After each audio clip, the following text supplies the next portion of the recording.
Welcome दोस्तों, आज मैं एक ऐसी मूवी को एक्सप्लेन करने वाली हूँ जिसके बारे में आपने ज्यादा नहीं सुना होगा क्योंकि ये कोई बड़े स्टार की फिल्म नहीं है। पर हर बार सिर्फ स्टार एक्टर ही एक अच्छी फिल्म की गारंटी तो नहीं दे सकती है ना, स्क्रिप्ट नाम की भी एक चीज होती है। तो दोस्तों, इस मूवी का नाम है स्केट गर्ल। ये कहानी एक 12 से 15 साल की लड़की प्रेरणा की है, जो कि राजस्थान के एक पिछड़े गांव में रहने वाली एक आम लड़की है। कहानी की शुरुआत होते ही हम प्रेरणा को देखते हैं, जो कि हाथ से बनाए गए एक बेरिंग गाड़ी पर अपने छोटे भाई अंकुश को बिठाकर स्कूल ले जा रही होती है। प्रेरणा अपने भाई को स्कूल पहुंचाने के बाद घर का काम करने लगती है। वो अपनी माँ के कामों में उनका हाथ बटाती है। उसके बाद बाजार जाकर के मूंगफलियां बेचती है ताकि कर्ज में डूबे पिता की मदद हो सके। काम खत्म होने के बाद वो अपने पापा के साथ अपने भाई को लेने के लिए स्कूल जाती है। तभी स्कूल का एक टीचर प्रेरणा को भी स्कूल आने के लिए कहते हैं। इस बात पर उसके पिता कहते हैं कि वो कल से स्कूल जरूर आएगी। घर जाने के बाद प्रेरणा एक बक्से में से एक स्कूल यूनिफॉर्म निकालती है। हम देखते हैं कि वो यूनिफॉर्म काफी छोटा और गंदा होता है, मानो जैसे वो बहुत दिनों से स्कूल नहीं गई हो। प्रेरणा स्कूल जाने के लिए उस यूनिफॉर्म के धागों को तोड़ने लगती है। तभी वहाँ पर उसका भाई अंकुश आ जाता है। वो अपनी दीदी को ऐसा करते हुए देखकर फौरन वहाँ से बाहर चला जाता है और एक घर के आंगन में सूख रहे यूनिफॉर्म को चुराकर अपनी दीदी को दे देता है। प्रेरणा ये देखकर के अंकुश पर बहुत चिल्लाती है क्योंकि अंकुश ने जो यूनिफॉर्म लाया था वो सफेद कलर की थी। फिर वो रात के वक्त उस यूनिफॉर्म को नील में डुबोकर धो देती है और अगले दिन उसे पहनकर वो अपने स्कूल चली जाती है। अब प्रेरणा स्कूल तो चली जाती है, पर उसके पास पढ़ने के लिए किताबें नहीं होती है, जिस वजह से स्कूल के टीचर उसे क्लास से बाहर निकाल देते हैं। जिसके बाद हम जेसिका को देखते हैं, जो कि उसी गांव में 2 हफ्तों के लिए आती है। जेसिका लंदन में रहने वाली थी और उसके पिता एक इंडियन थे।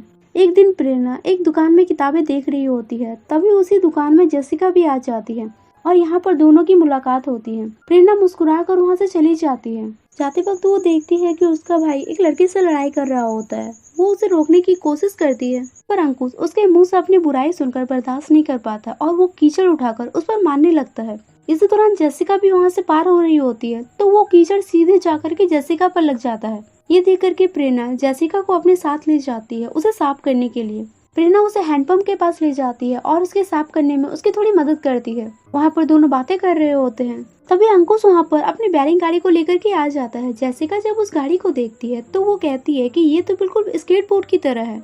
वहीं जब जेसिका को ये पता चलता है कि प्रेरणा अपने यूनिफॉर्म की वजह से स्कूल नहीं जा पाती है, तो वो उसे न्यू यूनिफॉर्म लाकर देती है, जिसे पहनकर प्रेरणा अपने स्कूल जाती है। स्कूल में एक लड़का जिसका नाम सुबोध होता है, वो उसे पढ़ने के लिए किताबें देता है। शाम के वक्त प्रेरणा एक तालाब के किनारे बैठी होती है, तभी उसकी नजर वहाँ पर फंसे एक बकरी के बच्चे पर जाती है। वो उसे उन पहाड़ियों से उठा लेती है और देखती है कि उस बकरी का वहाँ पर कोई नहीं होता है, तो वो उसे अपने साथ अपने घर लेकर आती है। जिसके बाद हम जेसिका को बहुत सारे बच्चों के साथ बैठे हुए देखते हैं। वो उन सभी बच्चों को उनकी पसंद की गाड़ियाँ स्केच करके दे रही होती है। उसी वक्त जेसिका का दोस्त एरिक स्केटिंग करते हुए उस जगह पर आता है। सभी बच्चे उसके स्केट बोर्ड को देख करके काफी हैरान हो जाते हैं। तब एरिक उन्हें स्केटिंग करके दिखाता है। ये देख करके प्रेरणा को भी स्केटिंग करने का मन करता है, पर उसे गिरने का डर होता है। तब सभी बच्चे उसे काफी फोर्स करते हैं कि वो एक बार ट्राई तो करे, बहुत मजा आएगा। एरिक उसका हाथ पकड़कर उसे स्केटिंग करना सिखाता है। प्रेरणा जल्दी ही इसे सीख लेती है और वो काफी अच्छा स्केटिंग करती है और वो स्केटिंग करके काफी अच्छा फील करती है।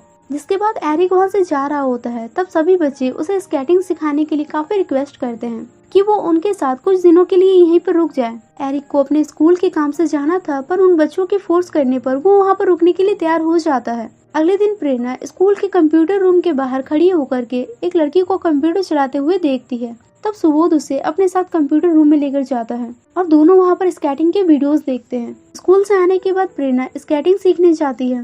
वहाँ एरिक उसे अपना स्केटबोर्ड चलाने के लिए दे देता है। प्रेरणा उसे लेकर के अपनी प्रैक्टिस करने लगती है। वैसे ही एक दिन प्रैक्टिस के दौरान वो स्केटबोर्ड तालाब में गिर जाता है। ये देख करके प्रेरणा काफी घबरा जाती है और वो उसे बाहर निकालने के लिए पानी में कूद जाती है। वो स्केटबोर्ड को निकाल तो लेती है, पर पानी में गिरने की वजह से वो पूरी तरह से खराब हो चुका होता है। ये देख करके प्रेरणा की माँ उसे स्केटबोर्ड वापस कर देने को कहती है।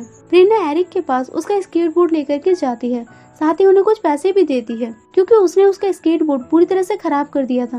पर एरिक पैसे लेने से मना कर देता है। तब प्रेरणा घर वापस आकर के उन पैसों को वहीं पर रख देती है जहाँ से वो पैसे ली थी। उसी वक्त उसके पापा भी वहाँ पर आ जाते हैं और वो उसे ऐसा करते हुए देख लेते हैं। उन्हें ऐसा लगता है कि वो पैसों को चुरा रही थी, इसलिए वे उसे एक जोरदार थप्पड़ लगा देते हैं। अगले दिन हम ये देखते हैं कि जेसिका प्रेरणा और उसके जैसे गांव के बहुत सारे बच्चों को स्केटबोर्ड गिफ्ट करती है। स्केटबोर्ड को पाकर के जैसे बच्चों की पूरी दुनिया ही बदल जाती है। वे सब स्केटिंग करते हुए पूरे गांव में उधम मचाना शुरू कर देते हैं। वे सारा दिन स्केटिंग करते, इधर उधर घूमते रहते और बहुत सारी चीजों का नुकसान भी करते। वे अपनी स्केटिंग की दुनिया में इतना खो जाते हैं कि उन्हें स्कूल तक का ध्यान नहीं होता। ये देख करके स्कूल की टीचर गांव के सभी लोगों से उन बच्चों की शिकायत करते हैं। गांव के सभी लोग उन बच्चों की हरकतों से काफी परेशान होते हैं और वे सभी बच्चों को सुधारने के लिए हर जगह पर बोर्ड लगा देते हैं कि स्केटिंग करना मना है और अगर किसी ने स्केटिंग करने की कोशिश भी की तो 500 रुपया जुर्माना भरना होगा। सभी बच्चे इससे दुखी होकर के आंदोलन करने लगते हैं। ये देख करके स्कूल का टीचर उन सभी बच्चों को पुलिस स्टेशन लेकर जाते हैं और उनसे उनका स्केटबोर्ड ले लिया जाता है। इस बात की खबर जब जेसिका और एरिक को होती है तो वे फौरन पुलिस स्टेशन जाकर के उन बच्चों का स्केटबोर्ड वापस देने को कहते हैं।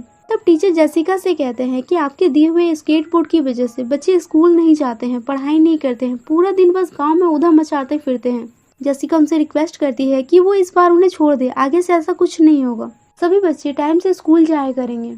ये सुनने के बाद उन सभी के स्केटबोर्ड वापस दे दिए जाते हैं, पर सभी बच्चे अब काफी मायूस हो जाते हैं कि वे अब स्केटिंग नहीं कर पाएंगे। जेसिका जब वहाँ से जा रही होती है तभी उसकी नजर एक जगह पर पड़ती है। वो उस जगह को देख करके अपने पर्स से एक तस्वीर निकालती है जिसमें हूबहू वही जगह होती है।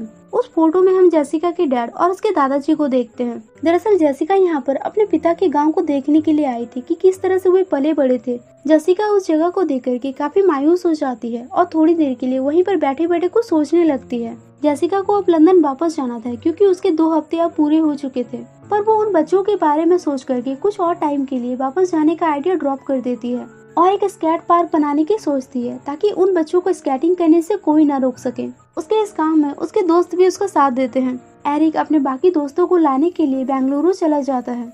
जेसिका पार्क का डिजाइन बनाकर मिनिस्टर के पास जाती है ताकि उन्हें पार्क बनाने के लिए सरकार से कुछ फंड्स मिल सके, पर मिनिस्टर उन्हें फंड्स देने से मना कर देता है। तब वो स्पोर्ट एसोसिएशन के पास जाती है, पर वहाँ का अधिकारी भी उन्हें मना कर देता है क्योंकि वे एक ऐसे गेम के लिए फंड नहीं लगाना चाहते हैं जिसका कोई रूल ही ना हो। तब जेसिका और विक्रम महारानी के पास जाते हैं। महारानी उनके प्रोजेक्ट को सुनकर के उन्हें फंड देने के लिए मान जाती है और अपनी जमीन भी उन्हें दे देती है, ये सोचकर कि अगर इस गांव में अभी बदलाव नहीं किया गया तो ये हमेशा ऐसा का ऐसा ही रहेगा। इसमें बदलाव की बहुत जरूरत है ताकि ये बच्चे आने वाले भविष्य में कुछ बन सके।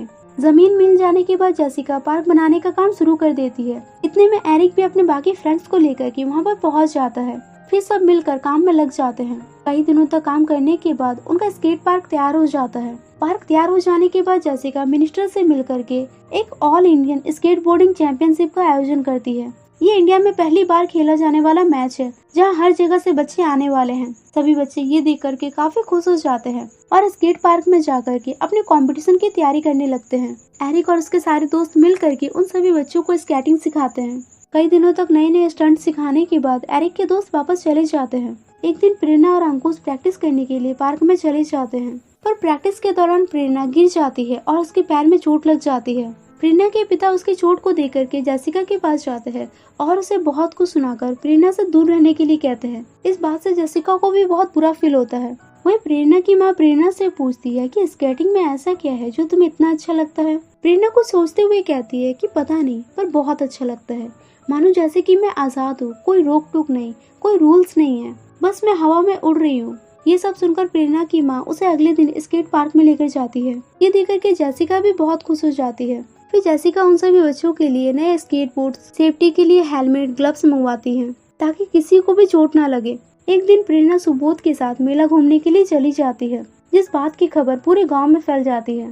प्रेरणा के पापा को जब इस बात की खबर होती है तो वे प्रेरणा के घर वापस आते ही उसे बहुत डांटते हैं क्योंकि सुबोध एक ब्राह्मण जाति का लड़का था और वे लोग नीची जाति के। वहाँ के लोग अभी भी जात पात जैसी चीजों को ज्यादा माना करते थे। फिर उसके पापा उसके स्केटबोर्ड को छीनकर उसे जला देते हैं। यहाँ पर प्रेरणा को ये भी पता चलता है कि उसने जिस बकरी को अपने साथ लाई थी उसके पापा ने उसे भी बेच दिया है। और अगले ही दिन प्रेरणा को देखने के लिए लड़के वाले आ जाते हैं। उन लोगों को प्रेरणा पसंद आ जाती है और उनकी शादी स्पोर्ट वाले दिन ही तय कर दी जाती है। प्रेरणा को कुछ समझ नहीं आता है कि वो करे तो क्या करे। एक तरफ स्केटिंग चैंपियनशिप जो कि उसका सपना है, तो दूसरी ओर उसकी शादी। अब शादी वाले दिन प्रेरणा शादी के लिए तैयार हो जाती है, वही दूसरी ओर मैच भी स्टार्ट हो जाता है। बहुत सारे बच्चे अपने अपने तरीके से स्केटिंग करते हैं जो कि दर्शकों को काफी अच्छा लगता है। अंकुश भी काफी अच्छा स्केटिंग करता है और वो स्केटिंग करने के बाद घर वापस चला आता है शादी की तैयारी करने। वो तैयार होकर के अपनी बहन के पास जाता है। प्रेरणा उससे कहती है कि वो एक आखिरी बार स्केटिंग करना चाहती है। ये सुनकर के अंकुश उसे बाहर निकालने के बारे में सोचने लगता है और वो अपने पापा का ध्यान भटकाकर प्रेरणा को जल्दी से बाहर आने को कहता है, पर प्रेरणा ऐसा नहीं कर पाती है और वो वापस से अपने कमरे में जाकर के दरवाजा बंद कर देती है। तभी उसकी नजर वहाँ से टूटे हुए छत पर जाती है और वो उसकी मदद से बाहर निकलने की कोशिश करती है। इतने में बारात भी उनके घर पर पहुंच चुका होता है, पर प्रेरणा इस पर ध्यान ना देते हुए वहाँ से निकलकर सीधे स्केट पार्क की ओर जाने लगती है। रास्ते में महारानी उसे अपनी गाड़ी से स्केट पार्क तक ले जाती है। प्रेरणा जल्दी से तैयार होकर स्केटिंग करने चली जाती है। तब तक उसके माँ पापा को भी ये पता चल जाता है कि प्रेरणा घर पर नहीं है और वे स्केट पार्क में जाकर के उसे रोकने की कोशिश करते हैं, पर इस बार प्रेरणा की माँ उसके पापा को रोक लेती है। अब जब प्रेरणा अपना स्केटिंग करना स्टार्ट करती है तो सब उसके स्टंट को देख करके काफी खुश हो जाते हैं। यहाँ तक कि उसके पापा भी आज उसके लिए ताली बजाने से नहीं रुकते हैं। प्रेरणा यहाँ वो स्टंट करती है जिसे करने से वो हमेशा घबराती थी, पर वो इसे बहुत ही अच्छी तरीके से कर लेती है और इस कंपटीशन की चैंपियन बन जाती है। और ये मूवी यहीं पर एंड हो जाती है। इस गांव में पहली बार ये होता है कि किसी सीनियर लड़की को मैच खेलने का मौका दिया जाता है, वरना उसके उम्र की सारी लड़कियों की शादी बहुत ही जल्द करवा दी जाती है। और इस मैच की वजह से इस गांव में जाति पाति भेदभाव जैसी चीजें भी अब कम होने लगती है। दोस्तों, मैं आपको यहाँ पर ये बता दूं कि इस पार्क को 40 दिनों में बनाया गया था और अब ये डेजर्ट डॉल्फिन स्केट पार्क के नाम से जाना जाता है। ये राजस्थान का सबसे बड़ा और भारत का सबसे पहला स्केट पार्क में से एक है, जहाँ सैकड़ों बच्चे स्केटिंग करते हैं। तो गाइस, आई होप ये मूवी की एक्सप्लेनेशन आप लोगों को अच्छी लगी होगी। Thank you so much for watching.